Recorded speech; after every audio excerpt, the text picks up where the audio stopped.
From Cron 4, Oakland Ghost Town gang members fined $1 million for burglarizing several businesses. Right? I mean, this has to be a joke. They are taunting. They are laughing in your face. You're going to fine these people $1 million, and what, you expect them to pay that back with profits from the stuff they stole? But my name's Eric. This channel is called Report and Opine. Please like, comment, share, subscribe, all that fun stuff. I'm absolutely begging you. I'm begging you, please. Come on, please. Because the algorithm is a beast and would help me a lot and cost you nothing. But if you want to help me even more and spend a little bit of money, go ahead and buy my book, New York City 2020, Gotham Unglued.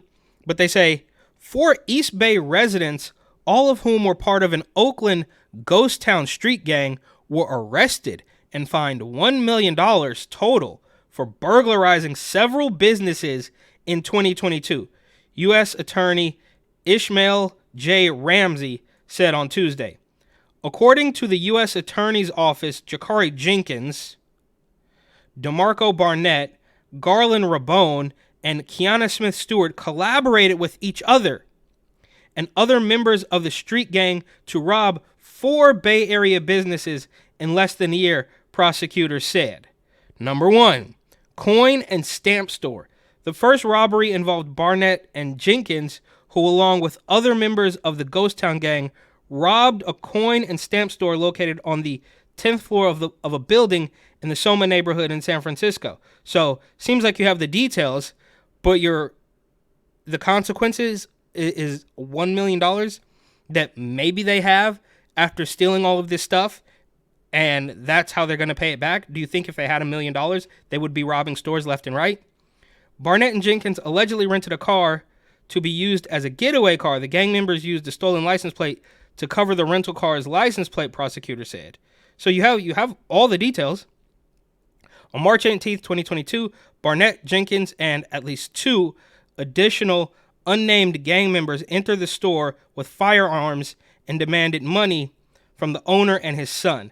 And this just never ends, for the record, right? I mean, you can just do a quick Google search of Oakland robbery, Oakland theft, and you're going to come up with dozens of stories.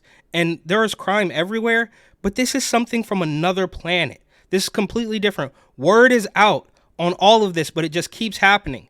And they're literally not going to do anything, perhaps because they want it to happen. And it's a good way to hollow out the middle class for whatever reason. I guess to drop some crumbs at the junkies who are going to stay there, and then continue to collect money from the media and political class who also stay there, and nobody in between is going to be left. They're literally hemorrhaging residents. 2 additional unnamed gang members entered the store with firearms and demanded money from the owner and his son. The robbers struck the head and zip-tied the owner's son, then took cash, jewelry, and coins, having a cumulative value of more than $300,000. Then you have a jewelry store.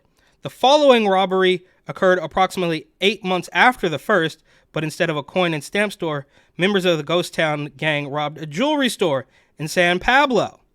Okay? An Audi dealership. Approximately 12 days after burglarizing the jewelry store, members of the gang burglarized an Audi dealership in Oakland. Marijuana business. Approximately a month later, on Christmas Eve, the final burglary occurred in an Oakland marijuana business, and I don't know, but I could recall that an Oakland police officer actually met his demise trying to combat a robbery in Oakland over some weed, and that was around Christmas time. I don't know if this is exactly the same, because the crime is literally through the roof, and it could be a different situation, but it's a lose-lose either way. Prosecutors said Jenkins, Barnett, did I say Barnett? Whatever. Barnett, I don't know if this is a typo, whatever. Rabone and Stewart drove to the business in 2 getaway cars. The 4 approached a worker as he was leaving the business, pointed a weapon toward him, and forced the worker to let them inside the business, demanding budded weed and money. One of the robbers hit the worker in the head with their gun and searched the worker's pockets before stealing his debit card, prosecutors said.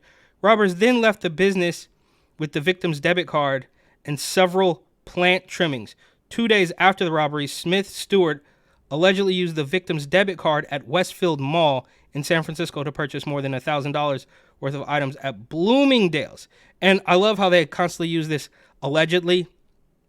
right? I mean, you can have a transformer in Texas drive over a man twice, kiss the dead body, and then stab him. And every single article says, oh, allegedly. Allegedly. Sure, okay. Innocent until proven guilty. But there's no allegedly when you have a race baiting, race hoax mayor in Houston, Texas. You don't have an allegedly when a dog walker in San Francisco finds a racist doll with a noose around its neck. There's no allegedly there. Just wear it. Just believe what we're telling you, or else we're going to sick some of these criminals on you, which, I mean, the truth is stranger than fiction. And at this point, would it be incredibly hard to believe that the politicians are literally in cahoots? I mean, literally on the same team as the criminals? I don't think so. Each gang member was fined $250,000 and charged with conspiracy to engage in robbery affecting interstate commerce and access device fraud. I don't know. All were charged with robbery and aiding and abetting. Jenkins and Barnett were charged with 3 counts, whereas Rabone was charged with 2 and Smith Stewart with 1. The prosecution is the result of an investigation by the FBI with assistance from the police departments of Oakland, San Francisco, and San Pablo. So you have all the details. You did everything you could, and you decided that the best thing you could come up with was a fine. Jenkins and Barnett are in custody and scheduled to make their next court appearance on July 15th in Oakland.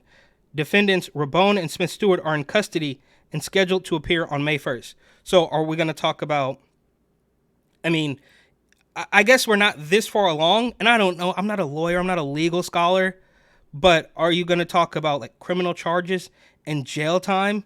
Are they going to pay the $1 million no matter what happens in that case? I mean, and it's not like this is new, okay? So the days are long gone of, oh, maybe they did, maybe they didn't. These people are quite clearly criminals. I mean, this is OJ level stuff where they obviously did it, and their consequences are $1 million that they're going to pay you with profits from the stuff they stole.